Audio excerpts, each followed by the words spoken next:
Hey friends, welcome back to my channel. तो friends, कैसे हैं आप सभी लोग? आई होप आप लोग बहुत अच्छे होंगे। आपको नवरात्र की हार्दिक शुभकामनाएं। और ये मैं अपने खाने के लिए बना रही थी साबूदाना। आप लोग भी ऑब्वियसली ये बना के खा रहे होंगे। और आज नवरात्र का पहला दिन है और आप सभी को माँ शैलपुत्री अच्छी सद्बुद्धि भी दे, सही राह दिखाए और जो भी सक्सेस आप जिस सक्सेस का वेट कर रहे हैं वो जल्दी से आपके पास ला के दे। फ्रेंड्स, सबसे पहले मैं आपको एक चीज़ बता दे रही हूँ।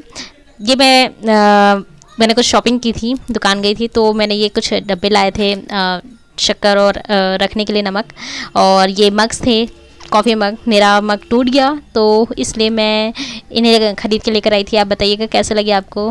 वेल, मैं आपको बता रही थी जीएस पोर्शन मैं टीचिंग परीक्षा से पढ़ रही हूँ, तो उसमें कुछ जैसे यूनेस्को है विश्व धरोहर, तो ये जितने भी यूनेस्को साइट्स है ये सर ने लिखवाए हैं, तो ये मैंने कंप्लीट किया था। तो मैं आज इसी को रिवीजन कर रही थी, क्योंकि लिखने के बाद कई बार क्या होता है ना कि आप पढ़ते नहीं हो, और मेरा भी ऐसे ही होता है कि मैं नहीं पढ़ती हूँ, तो बाद में ही पढ़ती हूँ। जैसे नोट्स बन जाते तब पढ़ो, तो ये नहीं होता है। जिस दिन आप नोट्स बनाओ उसी दिन पढ़ो तो वो याद हो जाती है। और जिस दिन आप जब नेक्स्ट चैप्टर शुरू कर रहे हो तो जो पहले आप पढ़ चुके ना उसे एक बार रिवाइज़ कर लो। इसी तरह से रिवीजन किया जाता है और मैं ऐसे ही करती हूँ। बट ये जीएस पोर्शन अभी मैं थोड़ा सा स्किप कर रही थी, बट मैं सोच रही थी कि आज मैं इसे पढ़ूंगी, और आज मैं दोपहर में यहीं लेकर बैठी थी। सुबह से आपको पता है कि आज नवरात्र का पहला दिन था, तो काम धाम में ही दिन चला जाता है। सुबह उठ के झाड़ू पोछा बर्तन जितना भी रहता है वो, और आपका तो फास्ट भली है, पर घर के दूसरे लोग होते हैं उनके लिए तो खाना बनाना ही होता है। तो ये सब में आज समय गया था, और आज मैं सुबह बिल्कुल भी नहीं पढ़ी थी।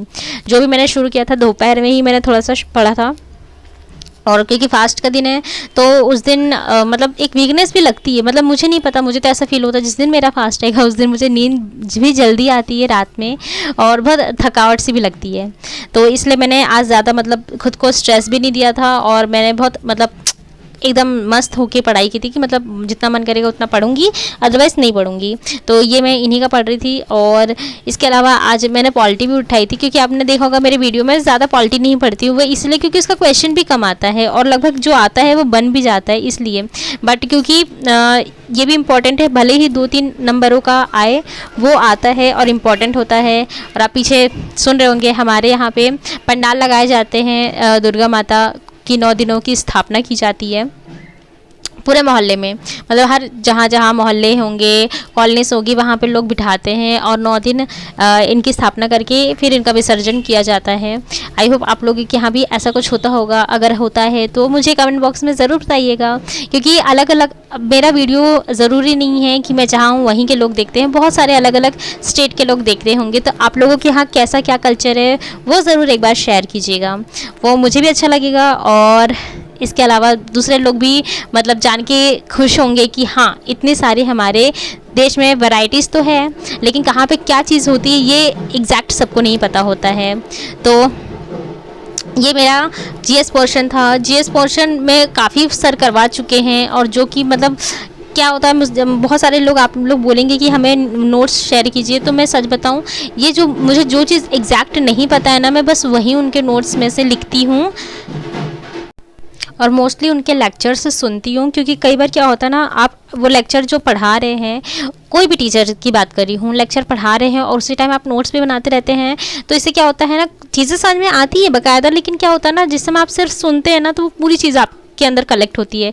और जब आप लिखते हो ना तो लिखने में भी थोड़ा सा दिमाग जाता है, थोड़ा सा डिस्ट्रैक्ट होता है। तो ये मैं पॉलिटी लेके बैठी थी, और पॉलिटी में मैं राष्ट्रपति का पूरा पढ़ रही थी। इम्पॉर्टेंटली ये है कि इसमें मैंने अभी तक नहीं देखा है कि अनुच्छेद से कुछ भी पूछा गया है। बाकी इसके अलावा जो भी, और बल्कि इतना डीप भी कुछ नहीं पूछता है, थोड़ा सा जीएस पोर्शन में ही ज़्यादा पॉलिटी से पूछा गया है। तो आप जीएस पे थोड़ा ज़्यादा ध्यान दीजिए, क्योंकि चाहे आपका पीआरटी हो, चाहे 6 to 12 हो, आपका खुद का सब्जेक्ट भी होगा ना, उसके अलावा भी जीएस पोर्शन काफ़ी अच्छे तरीके से पूछता है। तो इसलिए जीएस पोर्शन को थोड़ा सा स्ट्रॉन्ग करना इंपॉर्टेंट है। और पीआरटी तो पूरे ही सब्जेक्ट पढ़ने होते हैं, तो वो पूरा ही जीएस भी हो जाता है। बट उसके बाद भी जो सब्जेक्ट में आप पढ़ रहे हैं ना, उसके अलावा भी जीएस अलग से बहुत घुमा के पूछ लेता है यार। मुझे ऐसा लगता है, मुझे नहीं पता आप लोगों का क्या है। बाकी टीचिंग परीक्षा में आप संकल्प टेस्ट है, फिर उसमें वही ऑफर्स, आई मीन टू से वो प्राइजेस दिए जा रहे हैं। आप लोग तो तैयारी कर ही रहे होंगे, मेरा तो बहुत दिन जा चुका है, तो मैं नहीं, मतलब मैं तैयारी करूँगी भी तो उस लेवल पे मैं नहीं कर पाऊँगी, इसलिए मैं इस बार स्किप कर रही हूँ। और क्योंकि जब तैयारी नहीं है, हालांकि मैं टेस्ट दूंगी, ऐसा नहीं है कि मैं टेस्ट नहीं दूंगी, लेकिन जब तैयारी नहीं होती है तो फिर नंबर कम आते हैं, वही demotivation and all things. But क्योंकि अभी ये जो मेरा फेज़ है, इस समय मुझे थोड़ा सा फैमिली में ही ध्यान दे रही हूँ, दैट्स वाई मेरी थोड़ी पढ़ाई से स्किप हो रही हूँ। खैर देखते हैं आगे क्या होता है। आप लोग अपनी स्टडी कंटिन्यू रखिए, क्योंकि TRE 4 दिसंबर या जनवरी में ज़रूर आएगा, और नहीं आता है तो उससे आगे बढ़ेगा, तो उसके लिए अपनी स्टडी को स्किप मत कीजिए, पढ़ते रहिए। खैर आज के लिए बस इतना ही, मिलते हैं मेरे नेक्स्ट वीडियो में। Till then stay happy, stay healthy, bye.